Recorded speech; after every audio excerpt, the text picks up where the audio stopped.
Om Namo Bhagavate Vasudevaya.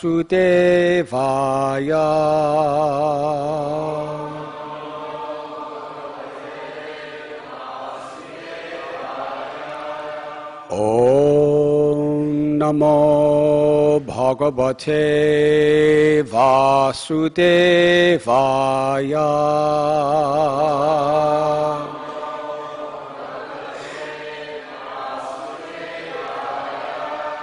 Om Namo Bhagavate Vasudevaya.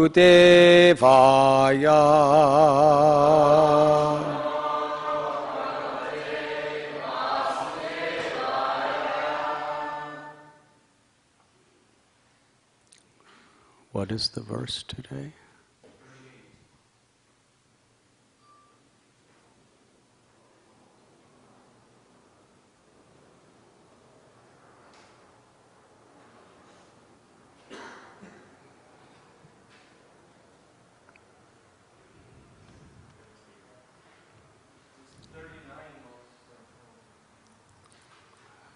Huh?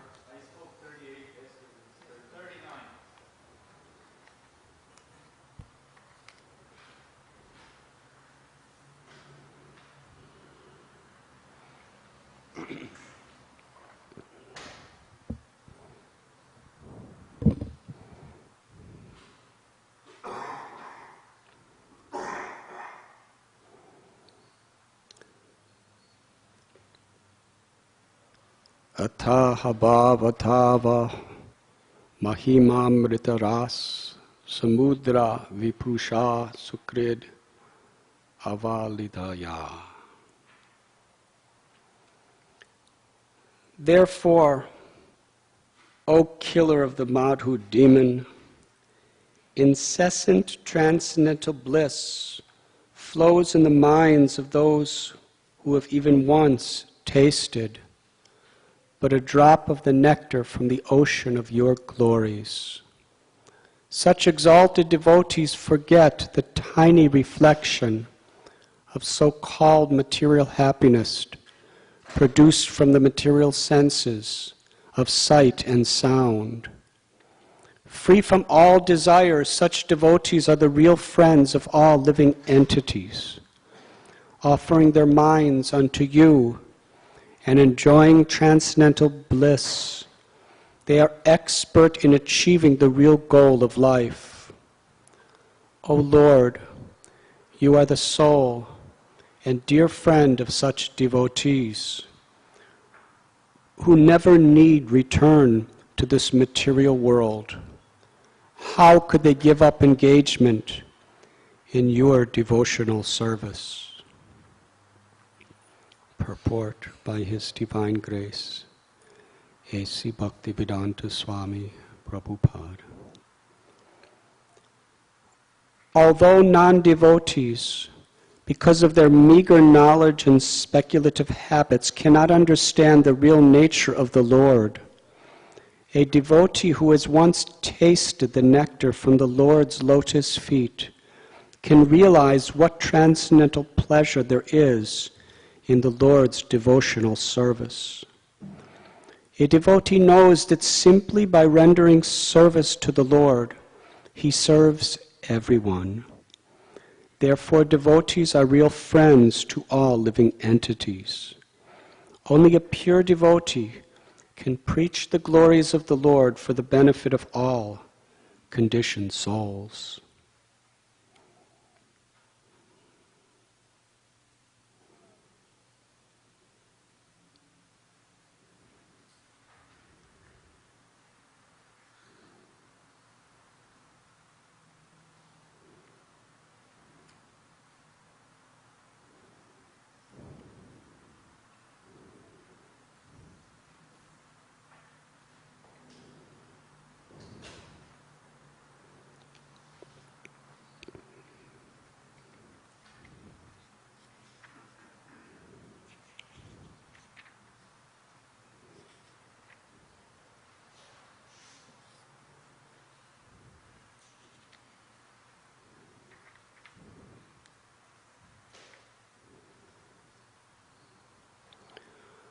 Om Akyantimidandasya Jnananjanachalakaya Chakshurun Militam Jena Tasmai Sri Gurave Namaha. Sri Chaitanya Manobhishtam Stapitam Yena Bhutale Swayam Rupa Kadamayam Dadati Swapadantikam Vandeham Sri Guru Sri Juthapadakamalam Sri Gurun Vaishnavamscha Sri Rupam Sagrajatam Sahagana Raghunathanbhitham Tham Sajivam Sadvaitam Savadutam Parijana Sahitam Krishna Chaitanya Devam Sri Radha Krishna Padan Sahagana Lalita Sri Vishakanbhitamscha. He Krishna Karuna Sindhu Dinabandhu Jagatpate Gopesha Gopika Kanta Radha Kanta Namostate Tapta Kanchana Gaurangi Radhe Brindavaneshwari Vrishabhanu Sute Devi Pranamami Hari Priye Vanshakalpatarubhyascha Kripa Sindhubhya evacha Patithanam Bhavanibhyo Vaishnavebhyo Namo Namaha. Sri Krishna Chaitanya Prabhu Nityananda Sri Advaita Gadadhar Srivasadi Gaura Bhakta Brinda. Hare Krishna Krishna Krishna Hare Hare Hare Rama Rama Rama Hare Hare. Therefore, O killer of the Madhu demon, incessant transcendental bliss flows in the minds of those who have even once tasted but a drop of the nectar from the ocean of your glories. Such exalted devotees forget the tiny reflection of so-called material happiness produced from the material senses of sight and sound. Free from all desires, such devotees are the real friends of all living entities, offering their minds unto you and enjoying transcendental bliss. They are expert in achieving the real goal of life. O Lord, you are the soul and dear friend of such devotees who never need to return to this material world. How could they give up engagement in your devotional service? We are reading today from Srimad Bhagavatam, Canto 6, Chapter 9, The Appearance of the Demon Vritrasura, Text 39.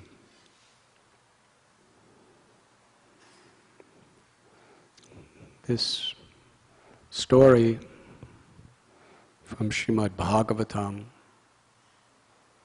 is filled with crucial lessons for those on the path of pure devotion.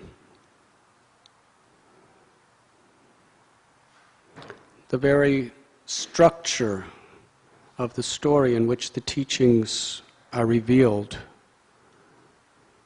tell us so much about what we should aspire for, what we should be aware of.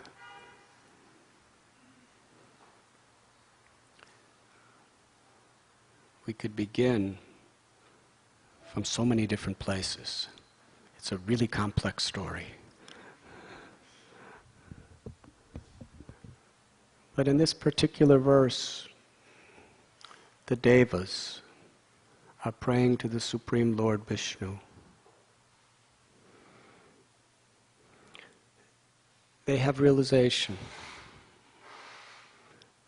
of how powerful the inclination for enjoyment is within this material world.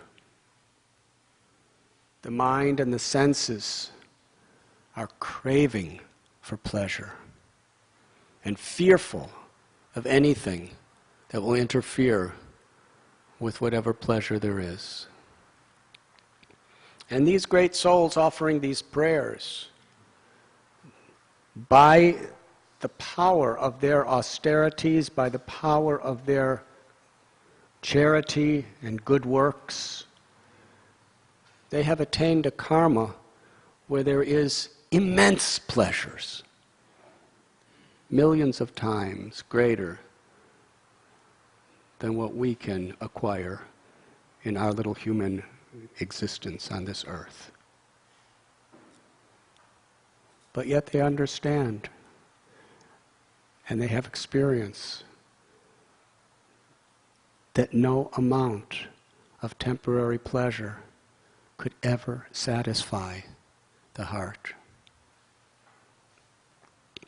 The reason? Because the eternal soul, the true self, is Satchidananda, eternal, full of knowledge and full of bliss, has an eternal relationship with the Supreme Absolute Truth, Krishna, who is all attractive. And the flow of love between the soul and Krishna is unlimited and forever. Forgetful of that, we are trying to find an alternative experience of happiness through rubbing the senses and the mind against objects. Whether it be gross objects that we can touch or feel or smell or hear, or subtle objects like adoration, distinction, control, but always hungry for more, never satisfied. The Gita tells us when a fire is burning, if you put fuel in the fire, it appears that the fire is subdued until the fuel is consumed, then the fire becomes hungrier than ever before. That is the nature of this world. But they have been put into a most critical, dangerous condition because of their egoistic desire to try to enjoy within this world. And now they are praying to the Lord that if we could simply taste a single drop of the nectar of loving service to you, then all the so-called pleasures of this material world become utterly insignificant.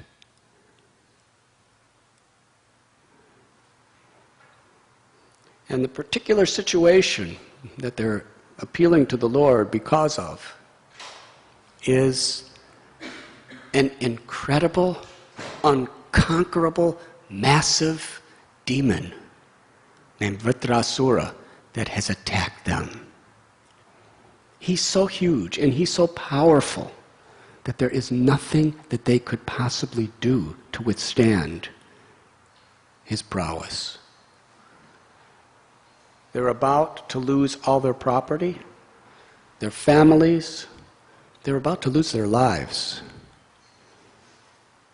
And although they're very, very great conquerors, they're devas, there's nothing they could do except turn to God, which is actually the only thing anybody can ever do at any time that has any substantial, lasting effect on protecting us. Yes, we may call the police if some burglar comes to our house, and the police may or may not be able to stop the crime.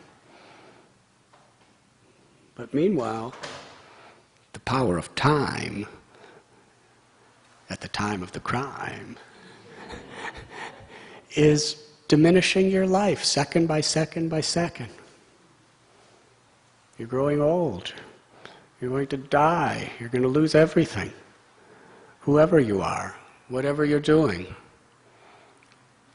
So really the only protection in this world is Daivi Heshu Gunamai Mama Maya Duratyaya.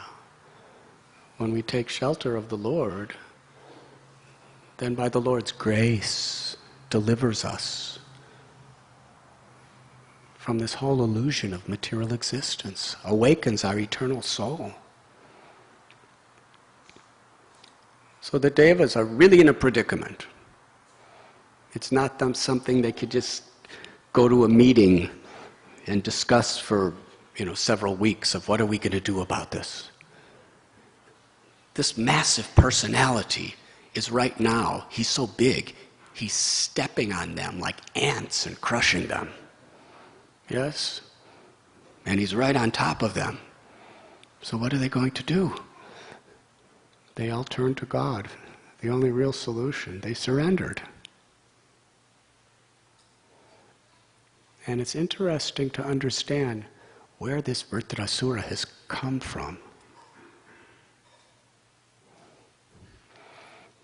There's a common saying, you cannot judge a book by looking at its cover. This is a most graphic example of that, on the highest level of transcendence. There was a king named Chitraketu. He was a very great, pious, religious man. And he needed a son to be the next king, because that was the tradition in those days. In fact, just 3 days ago, I was with a musician, and he told me that he was in a country which has a king, and there was a big marriage. It was Monte Carlo. There was a big, big marriage, and this band came, an American band came to play for their marriage. And the reason it was such a big celebration is that this particular prince, he wasn't married, and he needed to have a child to be the next king. Otherwise, there is no king. It has to be a biological line. So it was great anxiety for the country that the prince had no child, and that for the child to be authorized, it has to be from a properly married wife. So there was a marriage, and the whole idea of this is he will have a son who will be the next king. So among kingdoms, this is still going on today, although kingdoms are not very influential these days. But in the days of this Srimad Bhagavatam, this particular story, King Chitraketu, he was such a magnanimous, benevolent king. All the citizens loved him. Could you imagine having a leader where everyone loves you? And there was no political parties. He was the king until he decided to give it to his son. There was no votes. There was no campaigning. And he had such property, today he would be a trillionaire.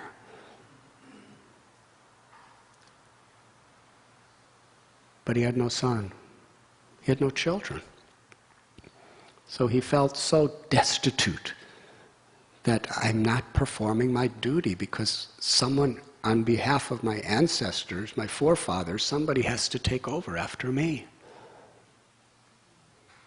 So Narada Muni and Angira Muni, they came to visit him, and he said, I'm so sad. Everything is going super excellent in every way, but I don't have a child.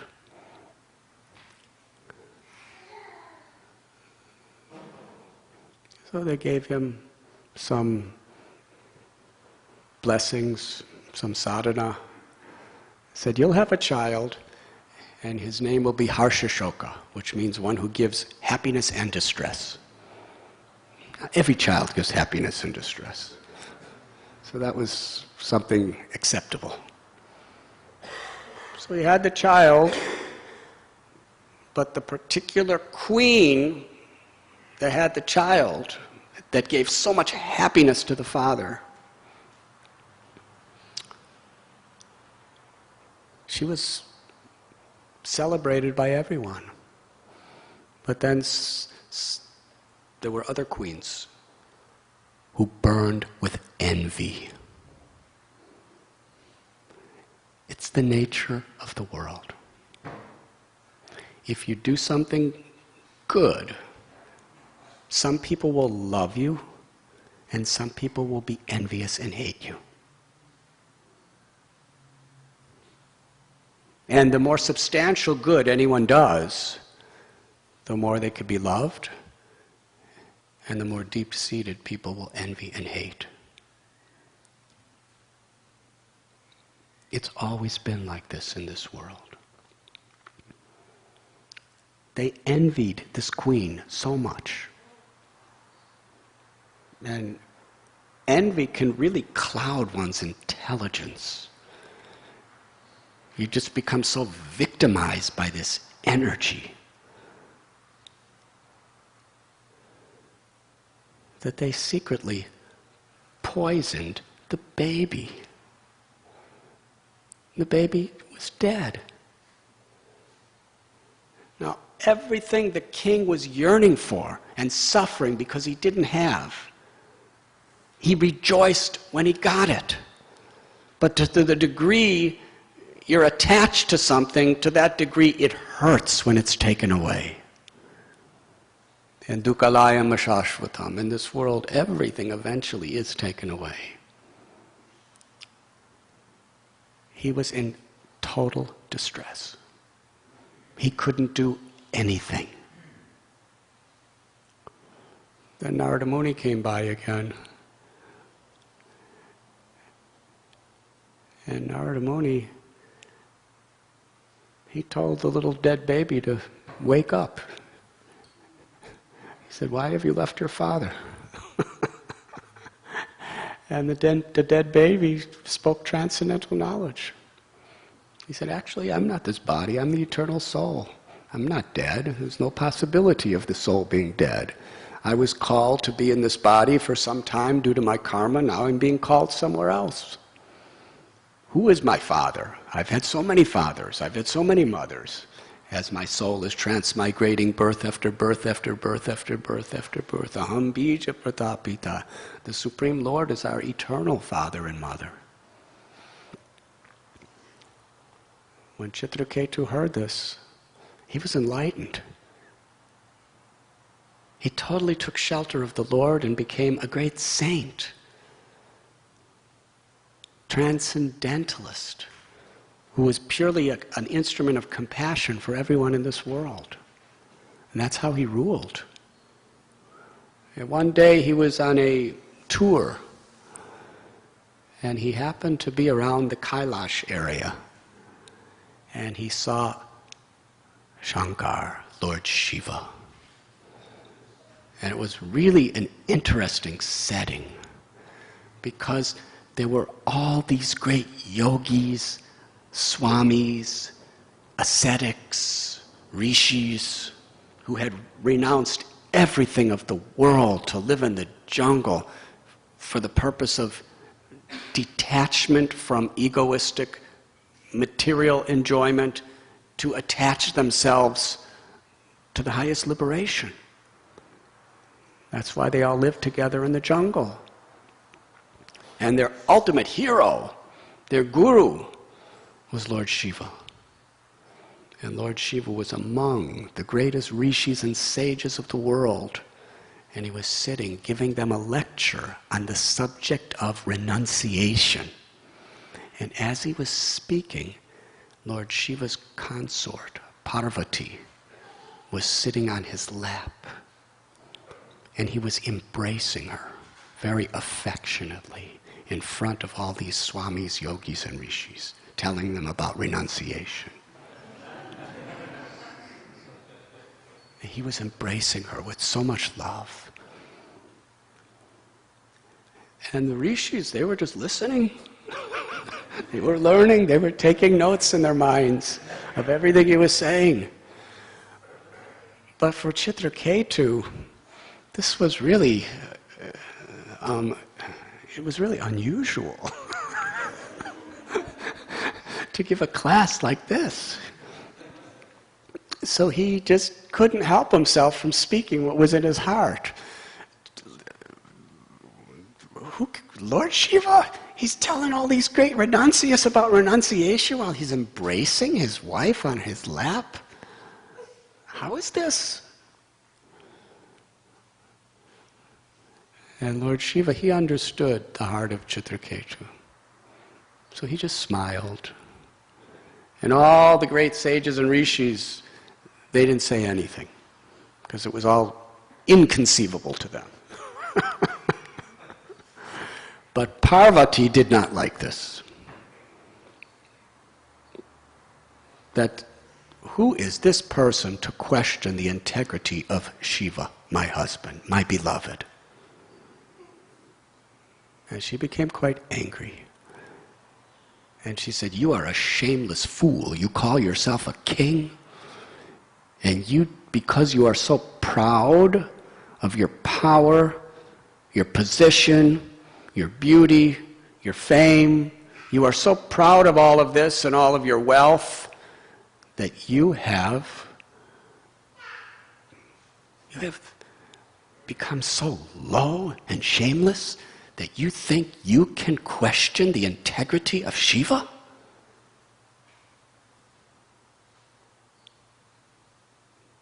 Therefore, I curse you to lose all your power, all your fame, all your prestige, and to take birth in the lowest family of demons.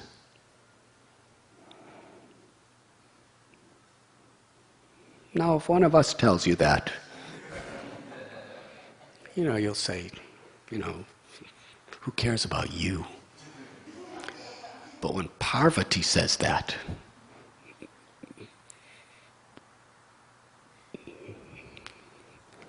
it's going to happen. Chitraketu bowed down to Parvati with folded hands and a grateful heart.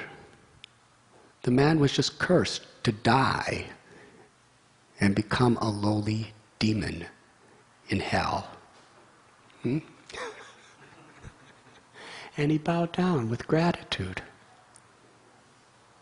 And he said, actually, I didn't mean to offend Lord Shiva. I was actually glorifying him in another way, but you didn't understand me properly. But still, you did curse me that I have to take a hellish, lowish birth of being an enemy of all the devotees. And if that is the wish of my Lord, if that is my destiny, I thank you. Now, with your permission, I will go to take my next birth. Tatenukampam susamikshimano bunjana ivatmikritav vikamam. The fact is, Chitraketu Maharaj did make a serious mistake. And when the reaction came, instead of retaliating, because he did have the largest armies on the whole planet, he could have retaliated. He could have made excuses. He accepted even this most painful destiny as the grace of God. And he was happy. He was grateful. And he thanked the Lord and thanked Parvati and asked permission. Now let me go on and carry what I'm supposed to do. When Lord Shiva saw his reaction, he became ecstatic. Narayana parasarve nakutachana vidyate swarga pavarga narakeshu apitulyarta darshana. He said, just see the qualities of a devotee of Lord Narayan. All they want to do is serve. Whether they're in heaven, whether they're on earth, or whether they're in hell, makes no difference to them, because they know in any situation they can serve. Just see this Chitraketu Maharaj. He's happy to serve wherever the Lord wants him, in any situation. This is the glories of the true devotees. This is the highest liberation. Where there's love in the heart, we know that there is no situation, there is no predicament in the material, spiritual, or anywhere that we cannot serve. And our happiness comes through our service, not through the environment. Lord Shiva himself glorified Chitraketu as being the greatest Mahatma, the greatest saint. But then Chitraketu died and took his birth as Vritrasura, this really hideous, ugly, gigantic king of demons. And he's attacking the Lord's devotees because that's what he was supposed to do in this birth. And Indra, I'm going to go fast forward. There's going to be a tremendous battle between Indra and Vritrasura. And Vritrasura was just more powerful in every way than Indra, the king of heaven. Indra threw a thunderbolt at him, and Vritrasura just caught it and threw it back. And it hit Indra's elephant, and Indra's elephant vomited and fell down. And Indra was thinking, finished. There's nothing I could do against this unbelievable personality. He's just too much for all of us. There's nothing I could do. He gave up. And then Vritrasura, he spoke beautiful prayers to the Lord and incredible instructions to Indra that the greatest saints in the history of the world for thousands of years have recited these prayers of the demon for spiritual knowledge, direction, and enlightenment.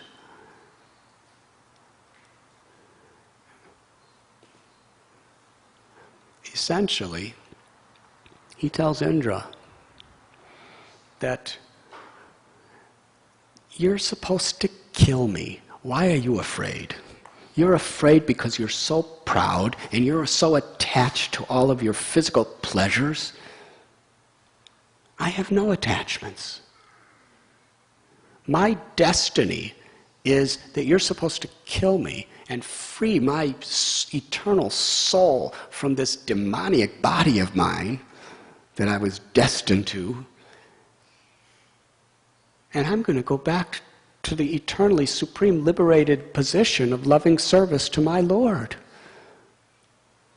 I'm just yearning and longing to be connected with my Lord. I'm only doing all this demon stuff because that was my destiny. But in my heart, I'm constantly meditating on the beauty and the sweetness of my Lord and being an instrument of the Lord's compassion in everything I do. Kill me! You are so attached to your materialistic situation. You are so egoistic. Therefore, you're reeked with fear of losing it. You're so attached to your physical body, you're afraid of death. You're so attached to your position and your power, you're ashamed that you're being defeated by me.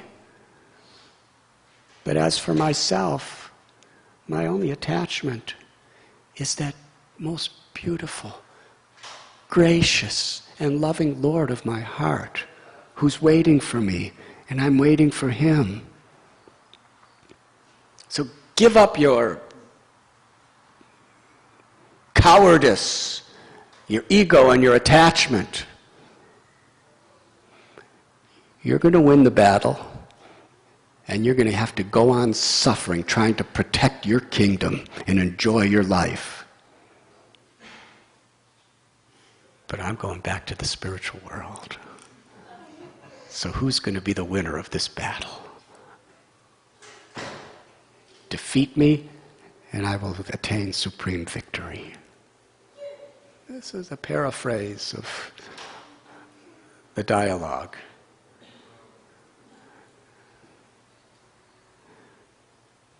So here are the greatest devotees in the bodies of devas who are mixed up with all kinds of material attachments. And here is a person of the lowest possible birth in a gruesome body of a demon who's a Paramhamsa, who's the greatest of saints, who's speaking transcendental knowledge to everyone. Because Vritrasura, despite his material condition, he was constantly tasting the nectar of loving service to the Lord, the nectar that is being described in this particular verse. Srila Prabhupada would sometimes quote the verse, Vaishnavera Kriyamudra Vigyana Bhujai, that we can't always understand the mind of a great soul. And this particular story very much highlights this principle. Is there any questions?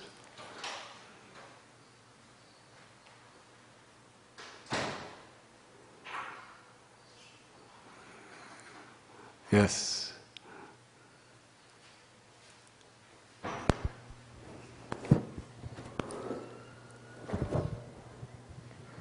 Thank you, Maharaj, for this very wonderful class. I was wondering what would be the main practical lesson for us to learn from this specific episode. We shouldn't be attached. We should be very careful to judge great souls.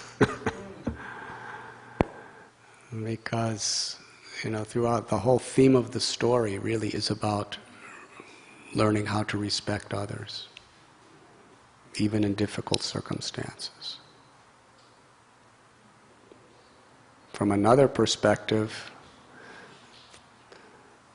from the Deva's perspective, this came about when Indra was sitting in an assembly of the Devas, the Charanas, the Gandharvas, the Apsaras. He was being fanned with chamaras. He was sitting on a magnificent bejeweled throne. There were the most exalted people of the world chanting his praises because he was their king. And he became proud. Indra's a devotee. But even devotees can become proud. And if Krishna wants to show special mercy upon a devotee, somehow or other will take away that pride. So here is Indra sitting in this incredible assembly of great personalities being worshipped. And Indra's guru walked in the assembly room, Brihaspati. And Indra was so infatuated by the recognition, by the glorification, by the worship that all of these people were giving him, that he was just totally absorbed in that.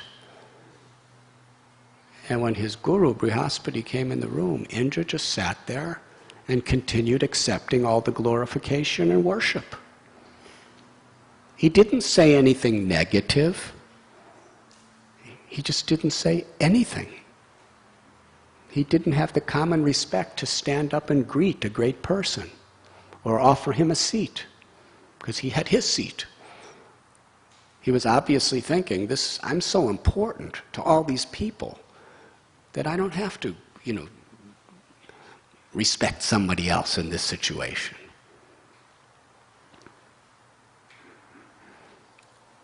Brihaspati saw the heart of Indra, and he understood exactly what was going to happen, that Indra was going to lose everything. So Brihaspati didn't curse, didn't say a word. He just understood destiny is going to take its course. And he silently left the room. After he left, Indra realized, what did I just do? This great sage, my guru, came in, and I was so absorbed in being glorified, in being respected myself, that I showed no respect for him. And he looked all over for him, but it was too late. And he knew at that time, I'm going to lose everything.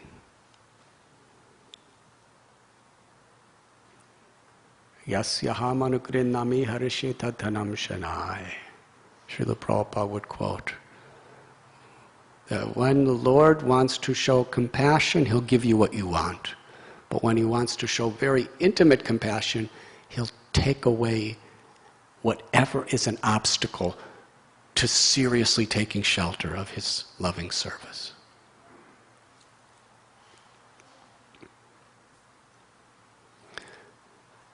Now, from another perspective, we read in the Bhakti Ratnakar about when Rupa and Sanatan Goswami, when they were living as the Home Minister and the Prime Minister of the entire Kingdom of Bengal, which went all the way down through South India and Orissa, Andhra Pradesh. It's very powerful. Actually, they couldn't go into Orissa, I'm sorry. But it was a very expansive. King Prataparudra was Orissa. But the king of Bengal was very powerful, with mass provinces. And he gave so much power and wealth to Rupa and Sanatan, who were then Dabir Khas and Sakar Malik by name. They were multi-billionaires. Magnificent palaces. Have any of you ever been to their place, Ramakeli? There's Rup Sagar and Sanatan Sagar. It's where they would bathe in beautiful gardens. And we brought several thousand people there. And all of us only just took up one corner of the bathtub of Sanatan Goswami.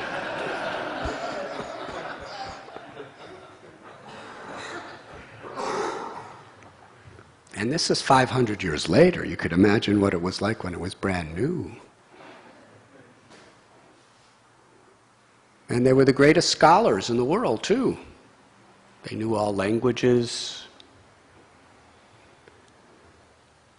Srinivasacharya's father was telling Srinivasacharya about how when he was young, he went to Ramkeli. And he went to this assembly house. Rupa and Sanatan would invite scholars or pundits to discuss scriptures from all over the different countries. And for that purpose, they had built magnificent assembly houses. And it was all their property. And he said when everyone came, all the greatest scholars of the world would come and assemble there. And Rupa and Sanatan, they would sit, and they were so physically beautiful. They were like two cupids. And they had such knowledge. Their intellect was so sharp that it far surpassed all the scholars of the world. And they had such incredible wealth that they could create such symposiums. He said, what impressed him the most is even in that assembly, sitting in their exalted seats, if anyone came in, they would come down off their seats, they would greet that person, bow to him, arrange accommodations, arrange prasad, give everything. He said, this is the most extraordinary person. One who has so much and is still humble like a blade of grass. Amanina manadena. Lord Chaitanya taught, true renunciation is this. True renunciation doesn't mean living like a beggar. True renunciation doesn't mean giving away all the physical things you have, including your cell phones.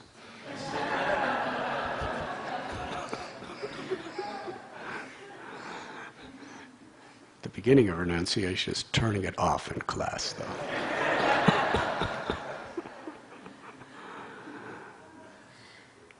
Lord Chaitanya taught that true renunciation, whether you're a king or whether you're a Swami living in the forest, real renunciation is amanina manadena. To give all respect to others and not to expect respect for oneself.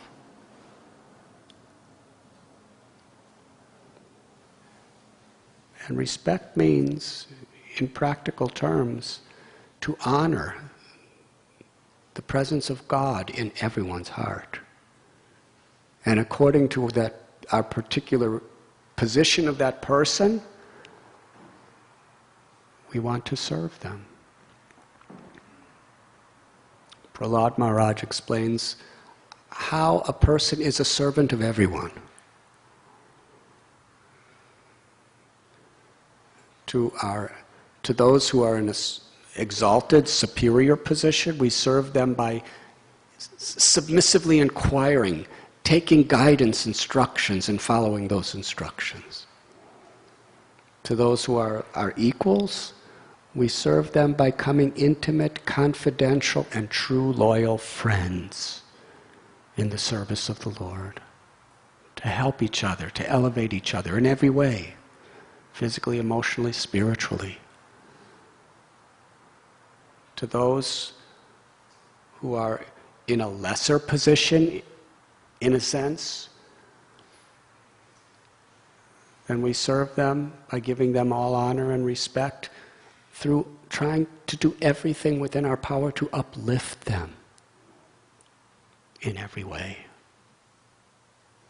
And for those who are very antagonistic,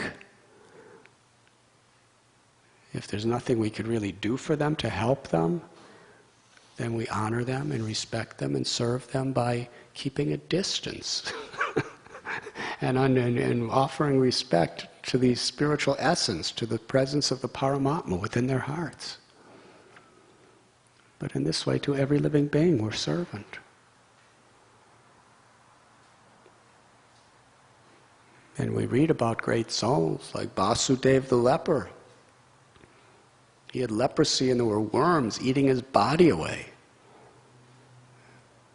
And if a worm fell from his body, Vasudeva would offer his obeisances to the worm and very, very respectfully and tender, lovingly, he would just pick up that little worm and say, you know,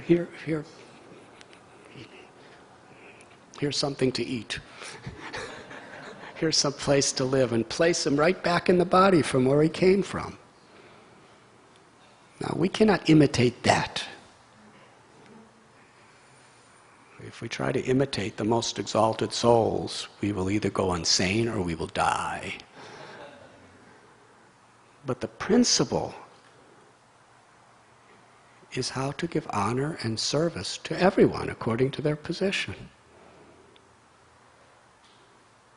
When I lived in the jungle of Himalayas, one sadhu taught me this.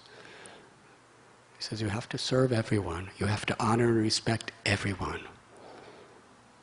And for the poison cobras and the scorpions and the leopards and the panthers. You don't serve them by embracing them, because they don't want you to embrace them. That's why they bite you, because they don't like you to do that stuff to them. You give real service to them by just staying out of their way. And just from a distance, honoring that God is within their heart. So Rupa and Sanatan, even people who were so less than them in every way, in knowledge and strength and wealth and fame, even just a common person who just walked in, they would bow down. They would offer them a seat. They would arrange accommodations. They would arrange prasad personally, directly. And Srinivasacharya's father was saying, this is the greatest quality in a human being. The quality of respect. The quality of honoring others in service. And this quality really melts people's hearts. Srila Prabhupada had that quality. And it melted hearts. Here was Srila Prabhupada, great scholar of Vedanta. A Paramhamsa, most exalted saint, pure devotee, was living in Vrindavan, relishing the deepest nectar of the loving pastimes of Radha and Krishna. He came to the Lower East Side of New York. Before that, he was in the Bowery. And here he is, 70 years old, and he's with teenagers, or people in their early 20s. And here he is, a great scholar of Vedanta, who's living the highest, most moral, ethical, spiritual life. And he's with hippies.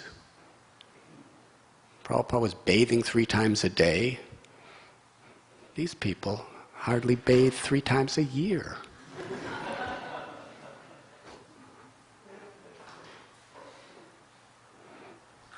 Prabhupada was living by the highest standards of spiritual morality. And these people, for them, they were free sex. They were coming totally intoxicated with drugs and alcohol.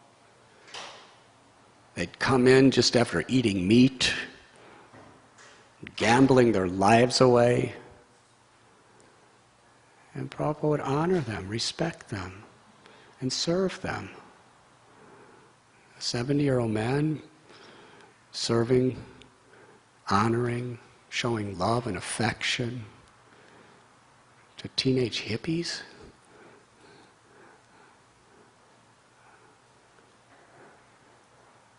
And because of that quality, he totally melted their hearts. He conquered their lives. Because it wasn't his, it was God's love just manifesting through him in the most incredible way. And they were willing to accept anything he said.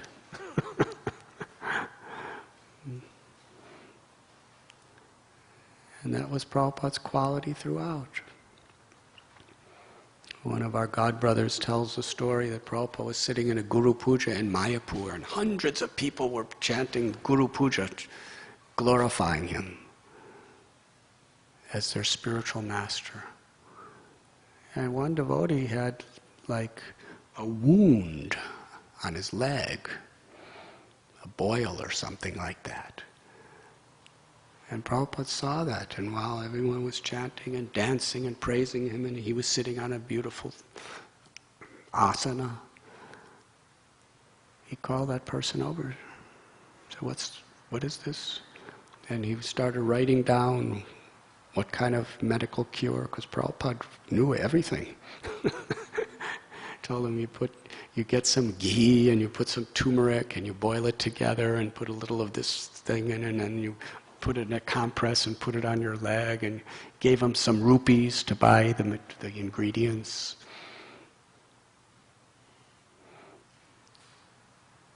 To a disciple.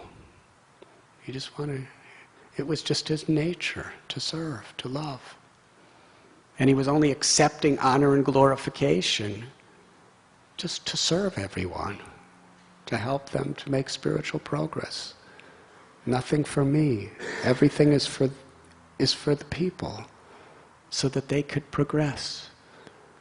Whether it was cooking for them, whether it was putting medicine on them, or whether he was giving lectures to them, whether he was chastising them, whether he was accepting worship from them. It was all in the mood of honoring the soul and serving others. This is the basic principle of renunciation. This is the basic principle of human life and its purpose. Amani namanadena. And this story, from so many directions, is illustrating this. Indra lost everything because that's what he needed to do so that he could learn how to honor and respect others and not be infatuated by false pride. And however big or little we may be Indras within this world, this is the message of the Srimad Bhagavatam. Does that answer your question? Thank you very much. Srila Prabhupada ki jai.